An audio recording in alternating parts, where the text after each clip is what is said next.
Leni benye o nile loko. Esiku dede asiko yi. Hello everyone, it's Adirunke again. I hope your day is going well. Today I'd like to talk about generational wealth and how it was destroyed in as few words as possible, and then talk about possible lessons that we can learn from what happened from the late 1800s to like the early 1900s, as far as money is concerned, as far as generational wealth is concerned. Apart from lessons, we can also, I suppose, start to gain ideas or just understand it better. So that's what I'm trying to do. The issue was with the currency and how it was changed.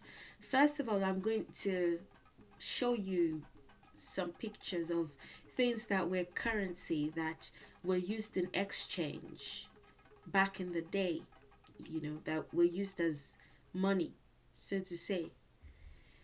Manillas, so manillas are a form of commodity money, usually made of bronze or copper, which were used in West Africa. They were produced in large numbers in a wide range of designs, sizes, and weights. Originating before the colonial period, perhaps as the result of trade with the Portuguese Empire, manillas continued to serve as money and decorative objects until the late 1940s and are still sometimes used as decoration. In popular culture, they are particularly associated with the Atlantic slave trade. So, this was a form of money back then, and I was able to find an artwork that has Benin art. In Benin is in Nigeria, not Benin, but not Benin the country, but Benin. So this is it. This is the Benin bronze. These artworks are good because they help you retain a form of history, or they just somewhat show you that there was a contact between something and a people. So it was in Nigeria, it was used in Nigeria. Another form of currency was cowries. Cowrie shell money was important in the trade networks of Africa, South Asia, and East Asia. So we also had these. We also had beads. The beads history dates to the 15th century when Portuguese trading ships arrived on the coast of West Africa to exploit its many resources, including gold, slaves, ivory, and palm oil. At the time, glass beads were a major part of the currency exchange for people and products. The beads proved to be a cheap and efficient means of exploiting African resources, especially as glass-making technologies developed in Europe. So, sometimes when I see people who are influential or rich or who have some form of position, within our cultures, the Yoruba culture, the Benin culture, the Igbo culture, whatever, when I see some of these items, I'm happy, but sometimes I'm also sad because there was a time when those items, those coral beads and all that, were not just metaphorical symbols of affluence or wealth, they were actually proof that you were lit, that you had money. So one day we're going to talk about some of the things that we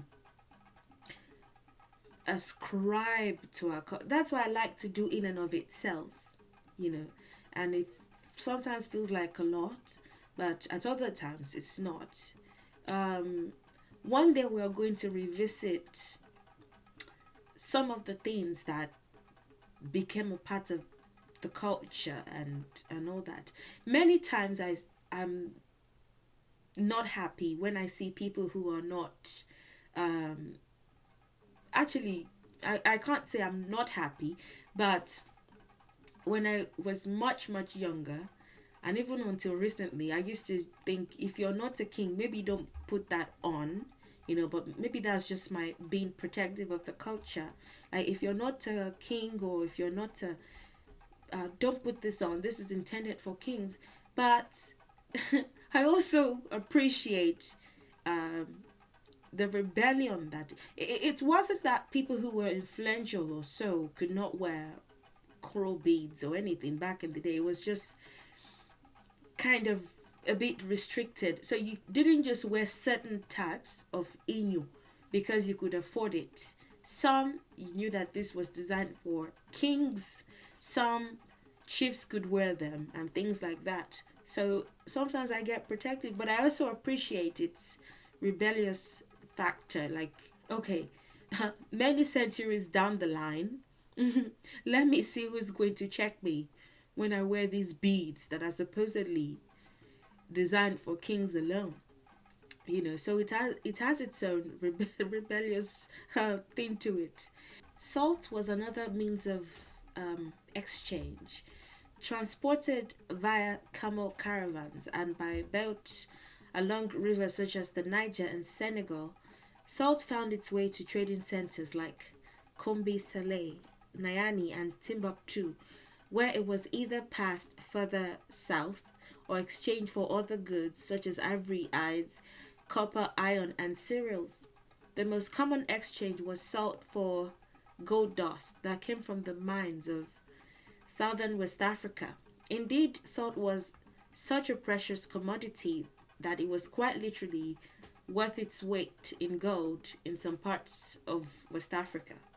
So, salt was a means of exchange as well. Sometimes it was these.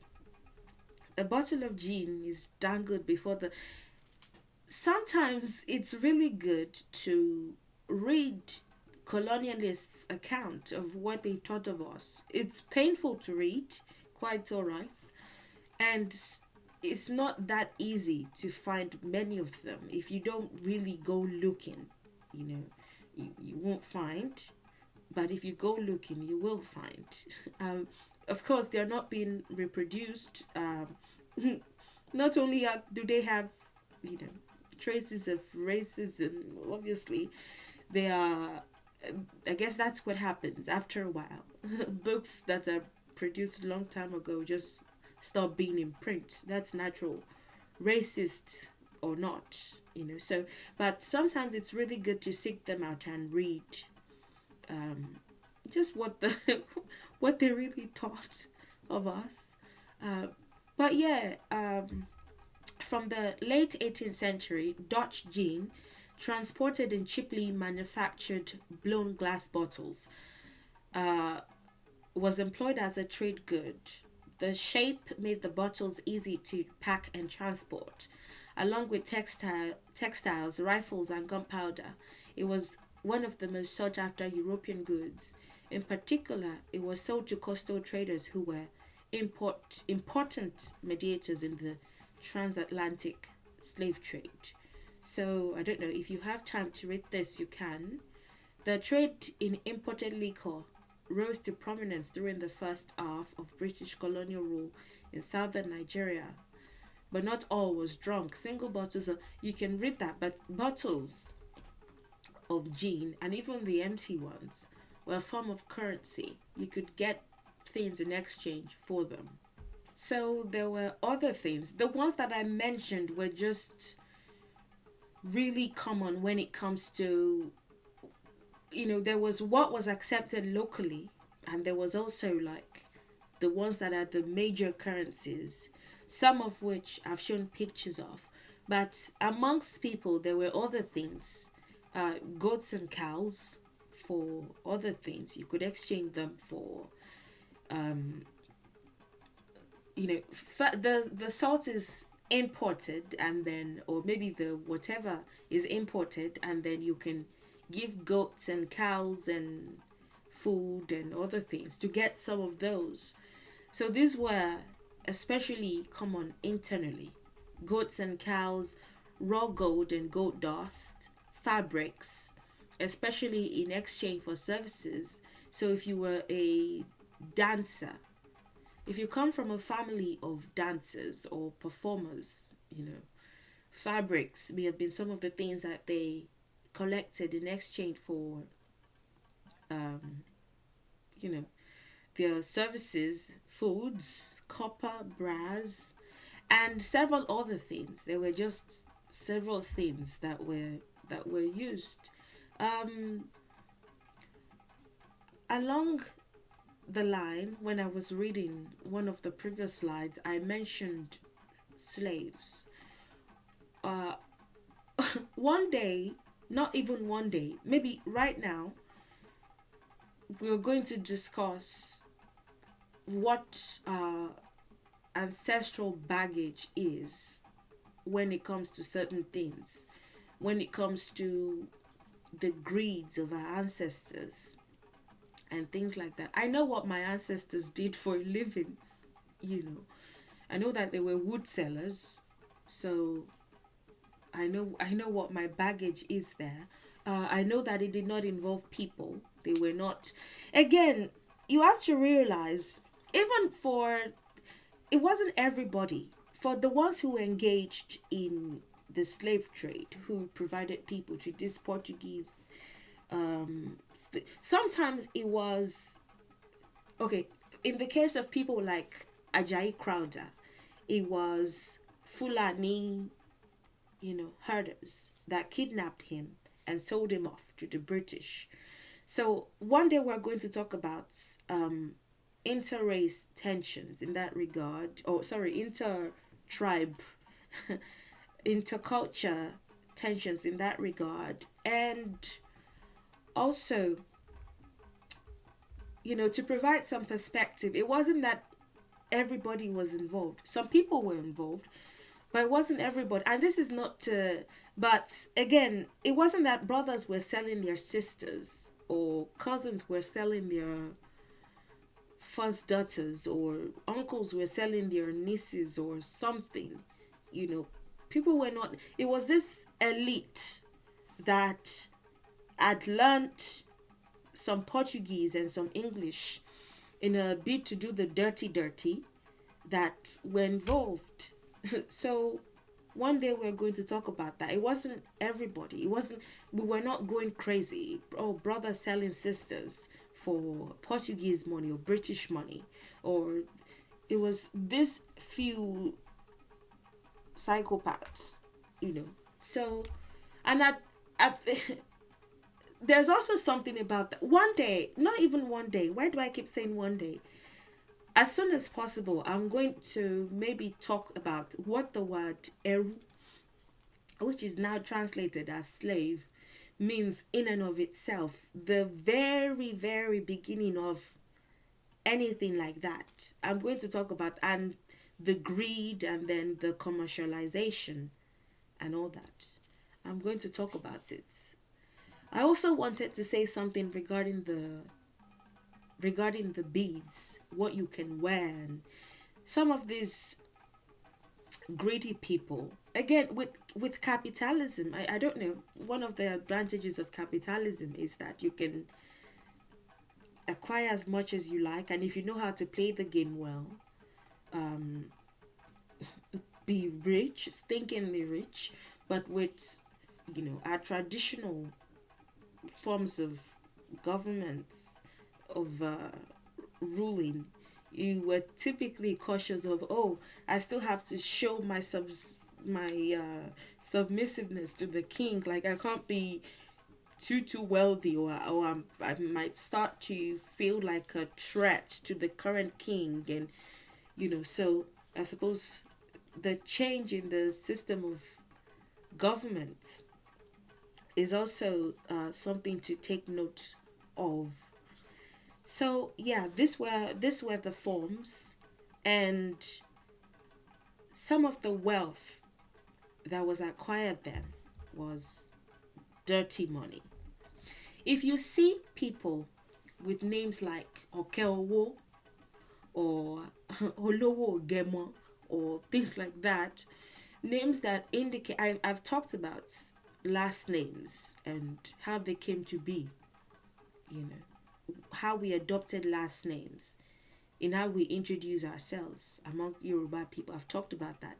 But if you see people with names like Okeowo, Olowo Gemo, Olowo Layemo, things like names that suggest, or Layemi, names that suggest that wealth or affluence or money is important to this person or people, don't owe them by the neck and say, well, was somebody in your lineage involved in the dirty human trade too?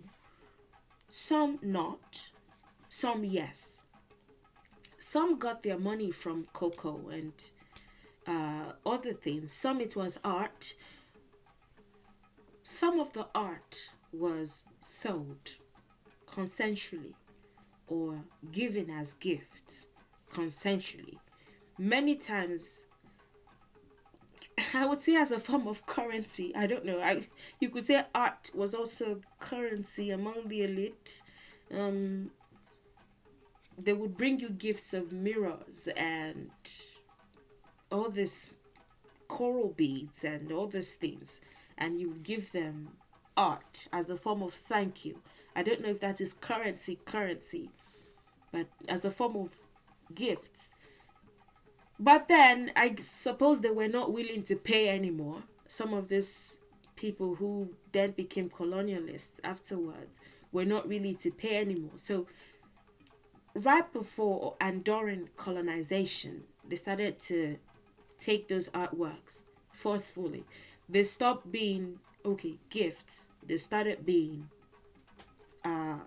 we own it now. So these are just a few pictures of looted. A curator's museum is filled with looted African art. So these are some pictures, some of them grinning with delight. You sort of have to go looking for this information to see. No, now I'm going far away from what I want to show.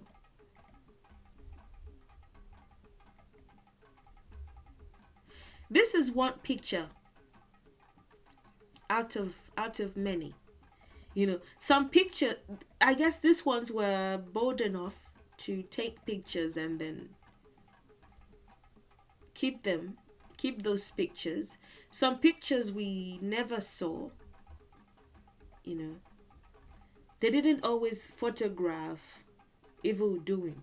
So we're always happy to have some of the pictures that we have that they took.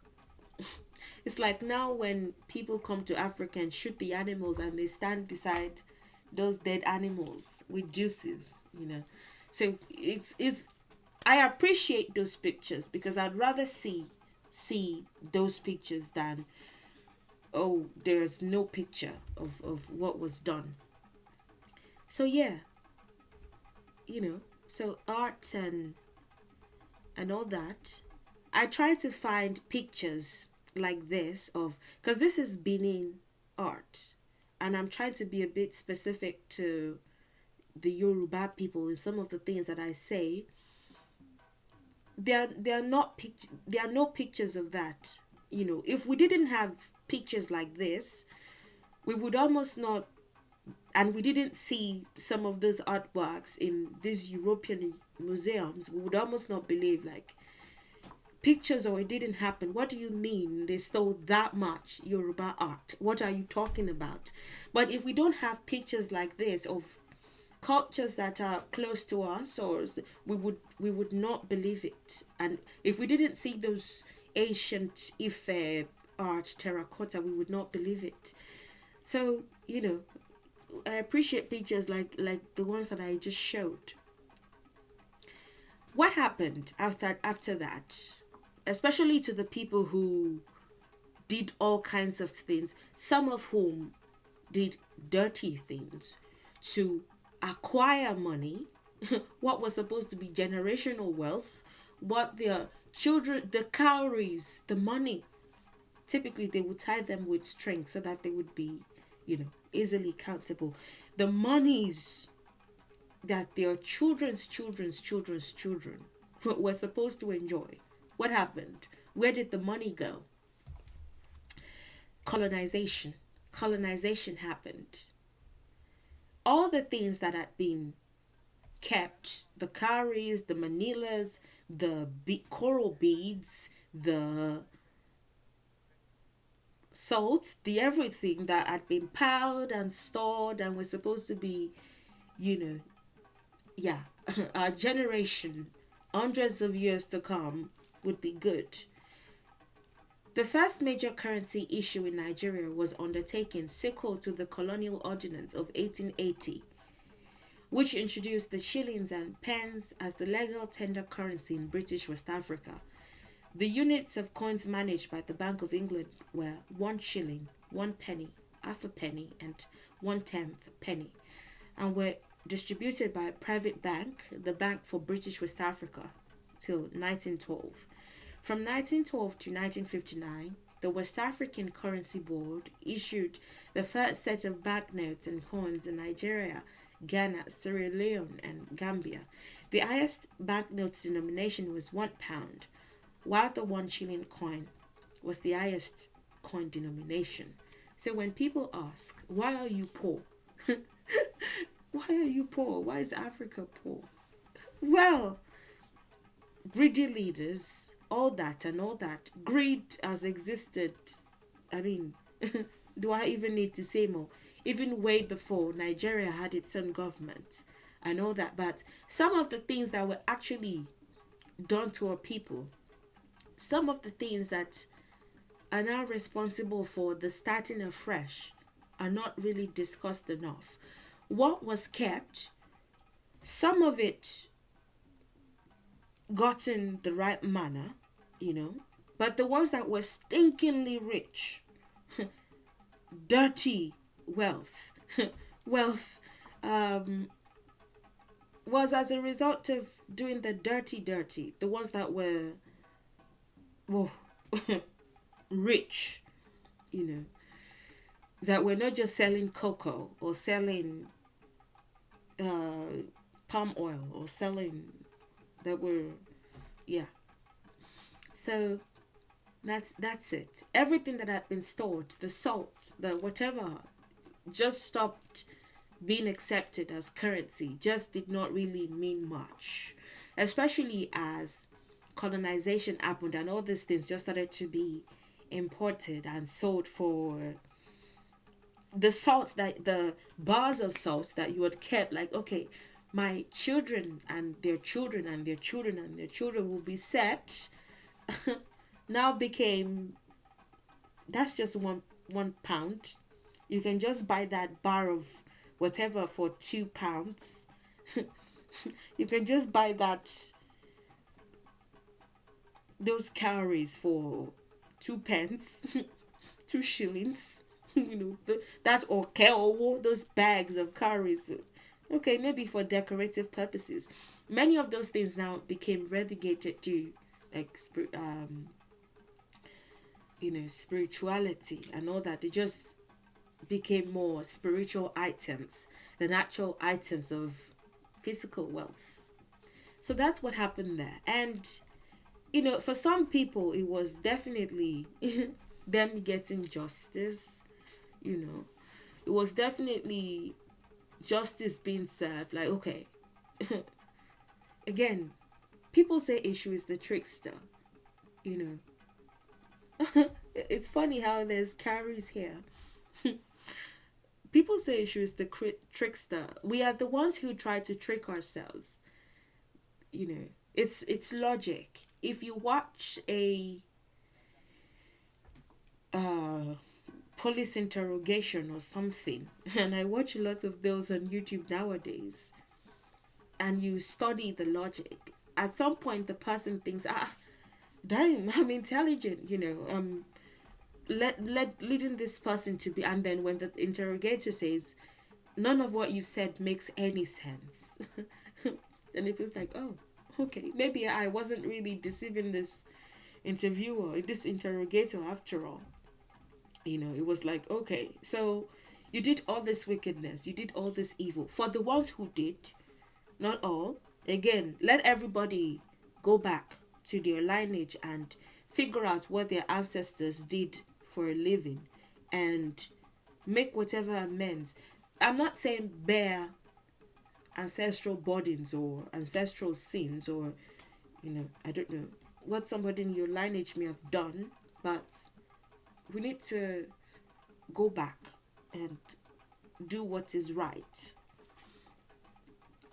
So it was, for many people, justice being served. Not all. For some, it was like, oh my goodness, oh my goodness, oh my goodness, this did not work out as planned.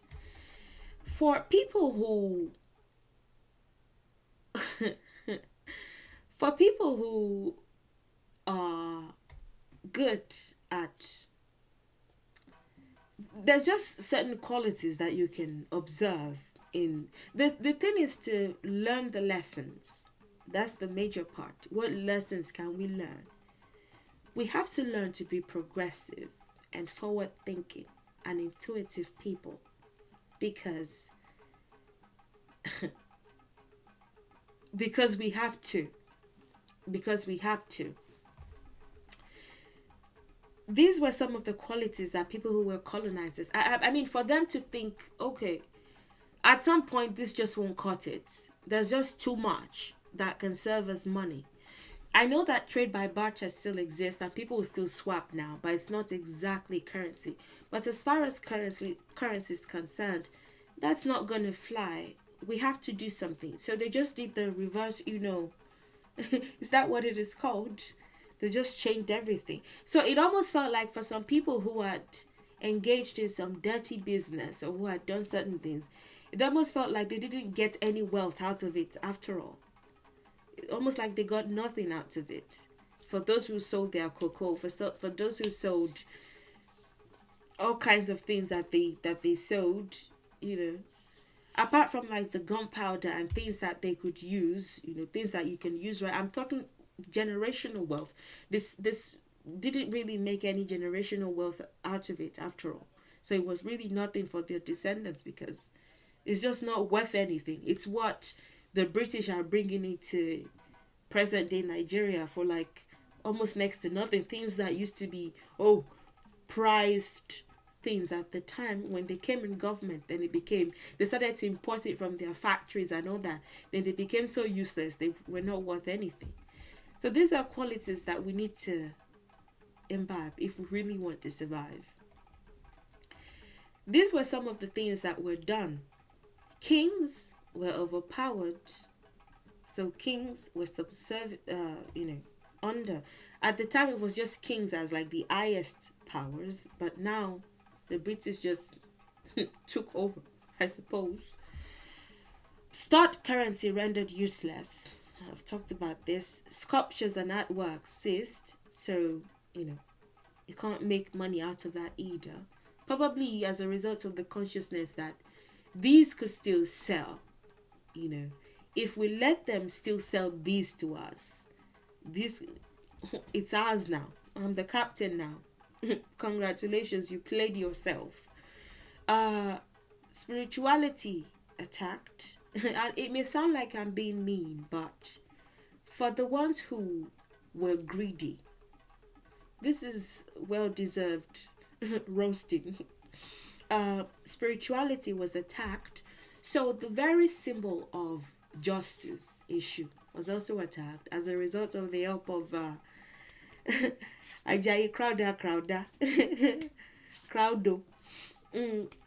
So our very sense of justice and is attacked. So that's Satan. Don't mess with that. That one will take you to hell where you will burn forever. So spirituality attacked. Education reinvented to make the oppressor the savior. So as a result of education, they were able to, especially those who had the early British education. And then it became, Mungo Park discovered the river Niger. And this person saved the Africans from hunger. And this person helped the Africans with learning how to read and write. And this person was the first person to do this for present day Yoruba. That's what you learn in the schools, So education reinvented to make the oppressor the savior. Power over resources overtaken. So that was what happened with colonization. It was almost like, okay, and the lands that are supposedly the king's, if the land is not, you sort of had to go to the king and sort of get the land. The king is like the owner of the land, so to say, or buy it from somebody else. But if it's unclaimed land, you can't just go there to claim it, because the kings were like the lords over them. So these governments just overtook everything as government land. So they did whatever they wanted with it. No questions asked. Lands seized, mentioned that as well. Power over resources. So like the country's resources, the country's petroleum, the country's gold mining sites, the country's crude oil, the country's cocoa, the country's everything. This sort of became the overall power, at the end of the day. So there was heavy taxation as well. And these were quite quite effective ways to keep the people not only emotionally and mentally poor and spiritually poor, but economically poor. Are there threats now, in 2021? Are we done? Is it over? Is it long past history? Are we free? No.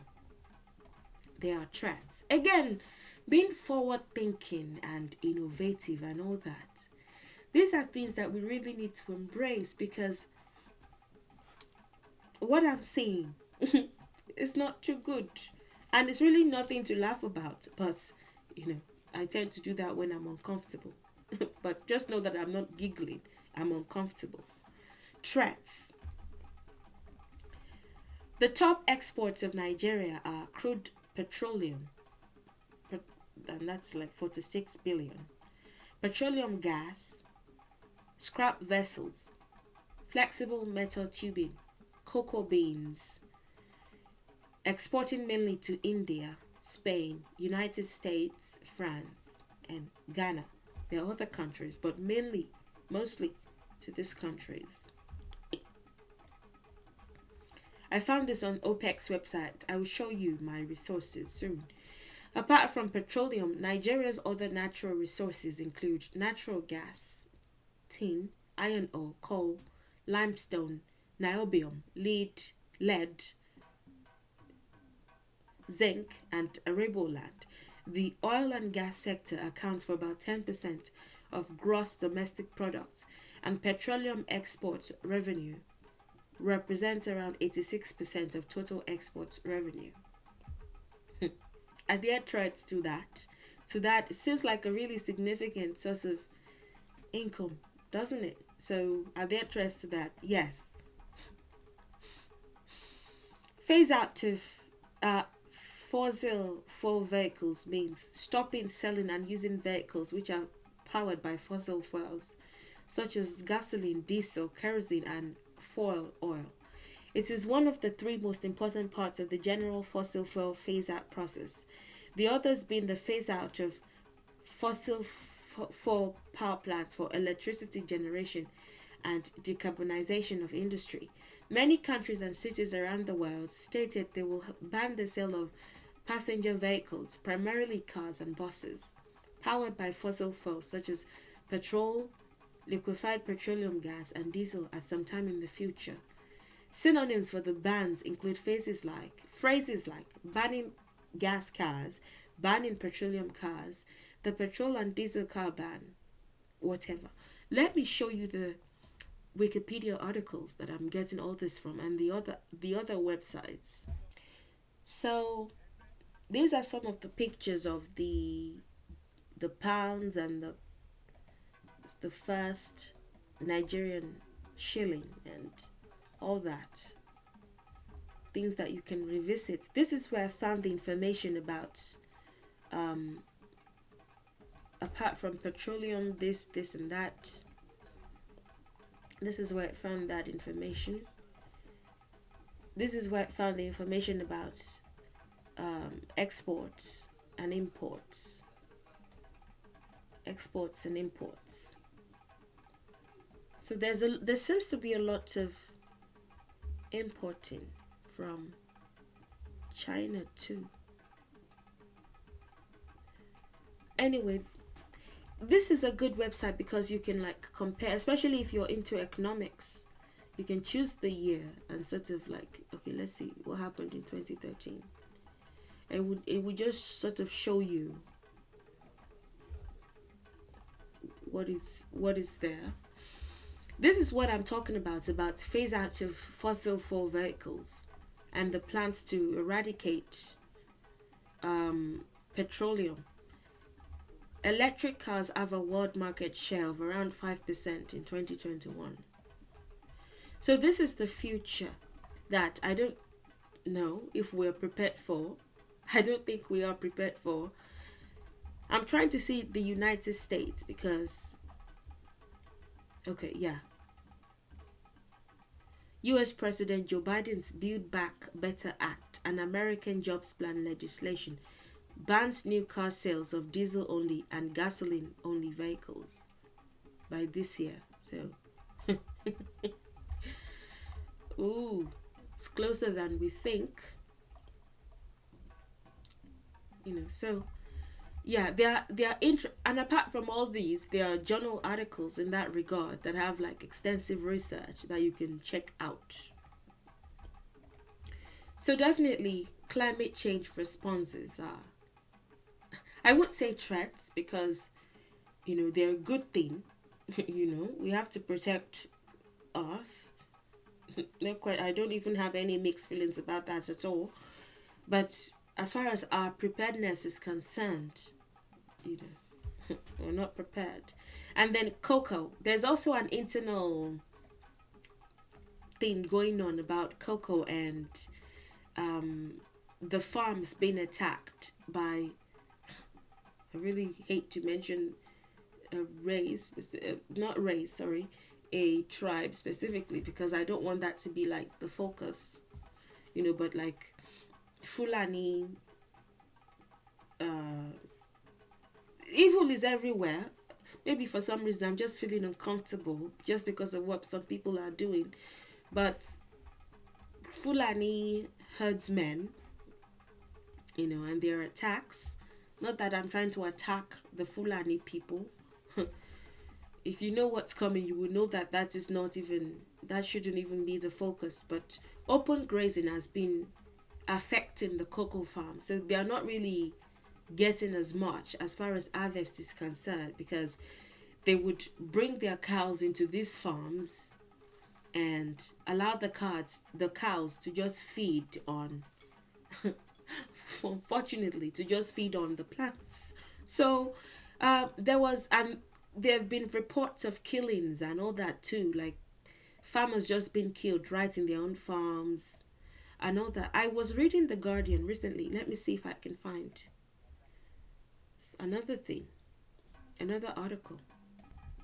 So when it comes to some of the impacts, you can read all about them, if you just, with this keywords, just open grazing in Nigeria and the threats to agriculture. Considering cocoa makes like how much does it make? It's not even enough if you really think. Cocoa beans make about $715 million. Oh my God. The cocoa farmer wondered why the federal government was not doing anything to assist about the situation. He, however, called on governments at all levels to assist farmers with soft loans and inputs to boost agriculture in the country. Iṣẹ́ àgbẹ̀ níṣẹ́ ilé wa, ẹni kò ṣiṣẹ́ á máa jalè.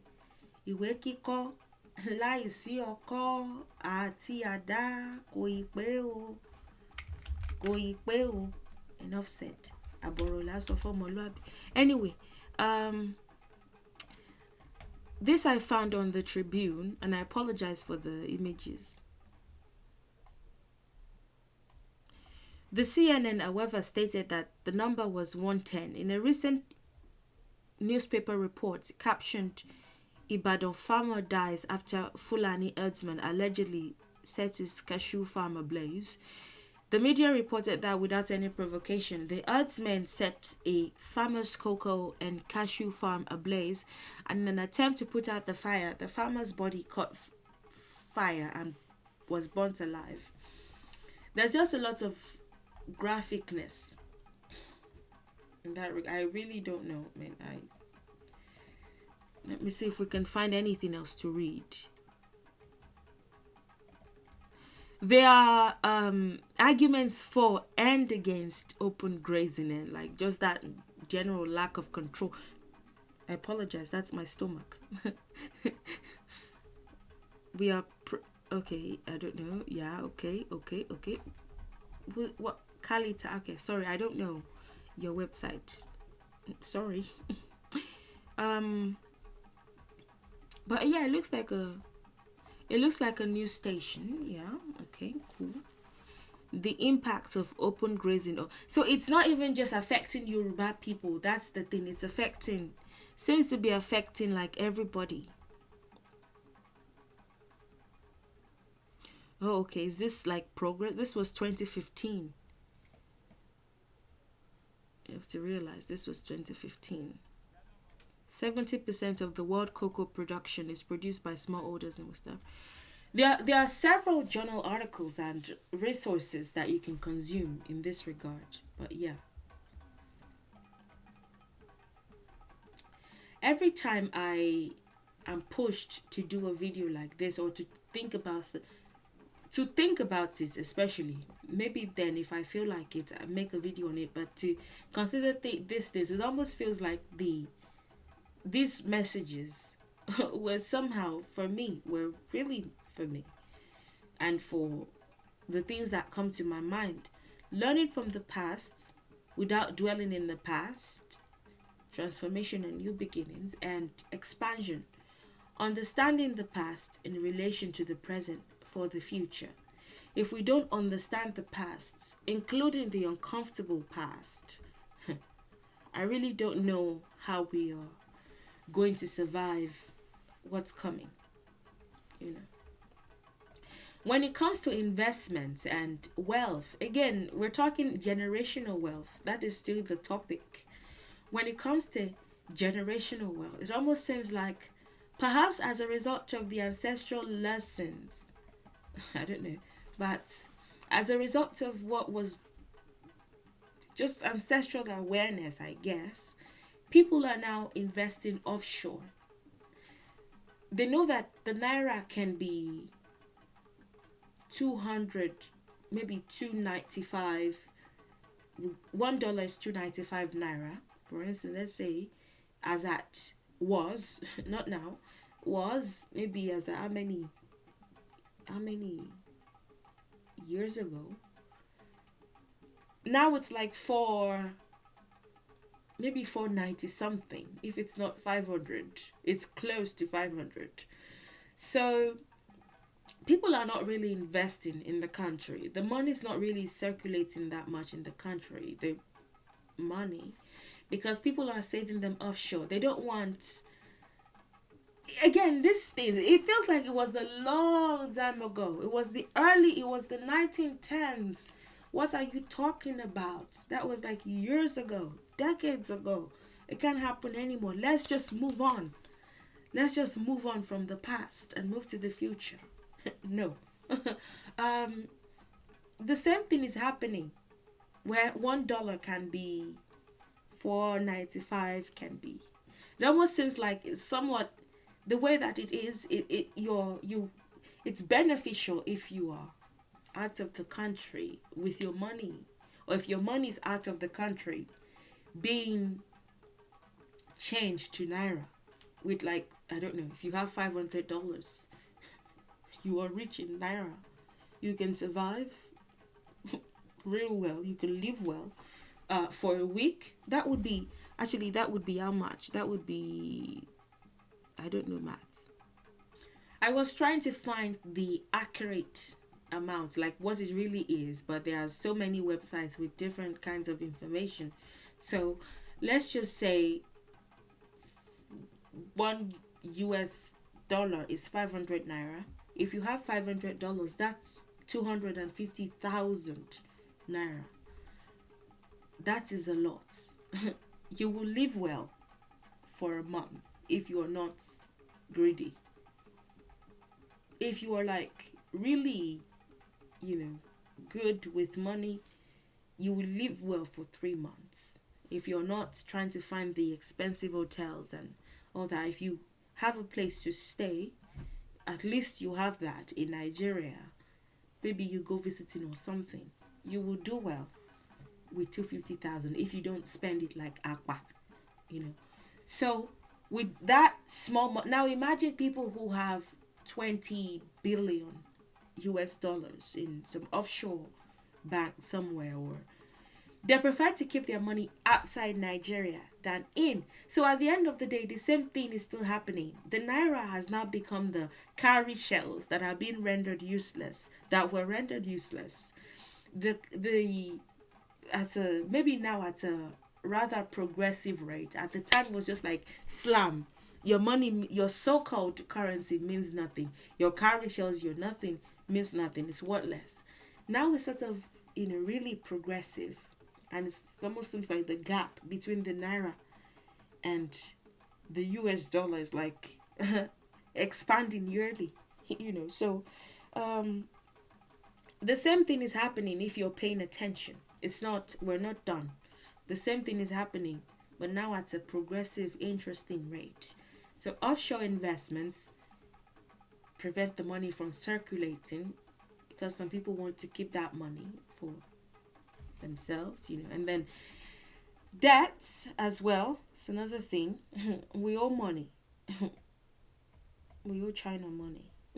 And apart from China, I don't know how much we even owe the US, but I don't think we're done paying our debts, or if we've even started paying at all. But never say never. I'm not looking forward to it to the point where it would be like, okay, your petroleum doesn't really mean much on the world stage anymore. People are using electric cars. You can drink your petroleum. Then we'll become more reliant because we may not be able to sustain ourselves. Then we will become more reliant on these governments.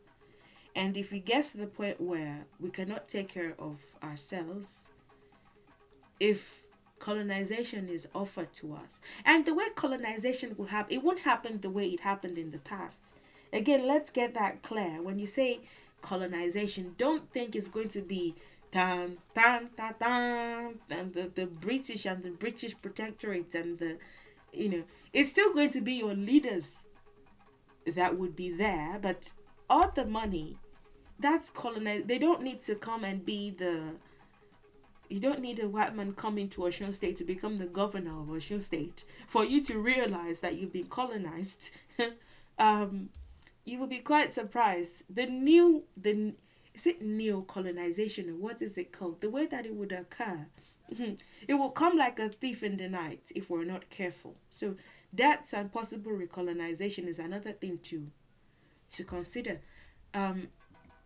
Resources. I've shared some of the articles that I came across. This was supposed to be brief, but it ended up not being brief. I've said all that to say that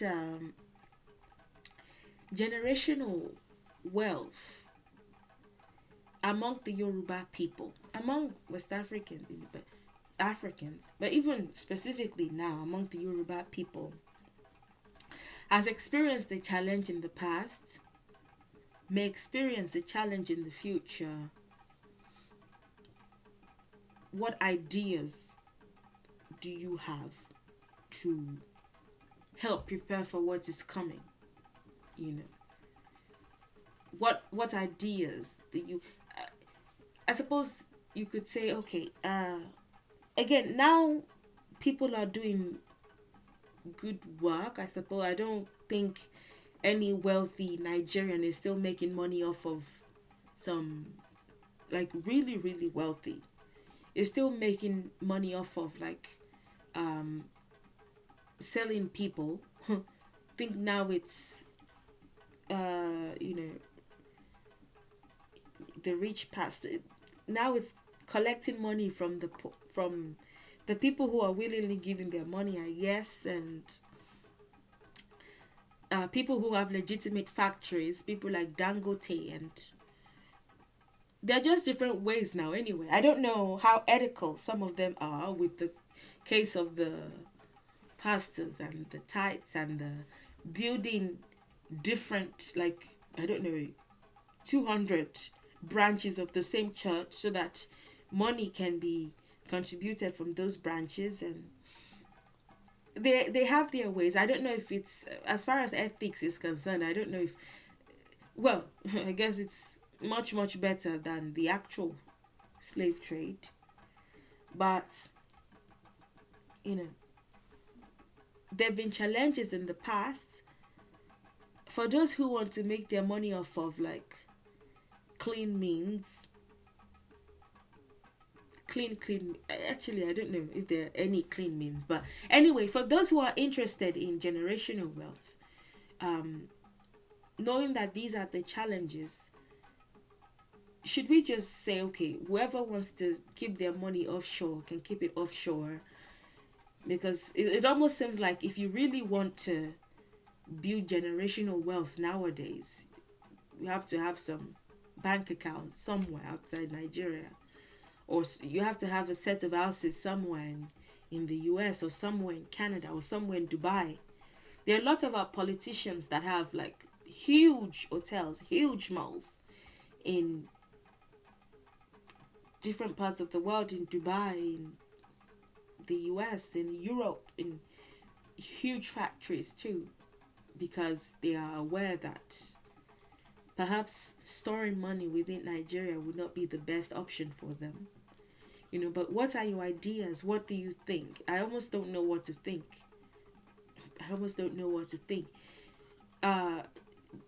You know, letting your children enjoy from your wealth is good. Generational wealth is good, but what are your thoughts? I really like to know what your thoughts are. I don't know what I'm talking about.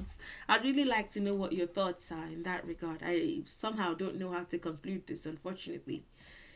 Thank you so much for watching. Thank you for your time. If you have any questions, please don't hesitate to ask, and I'll see you in the next video. Enjoy the rest of your day. Actually, no, don't ask questions.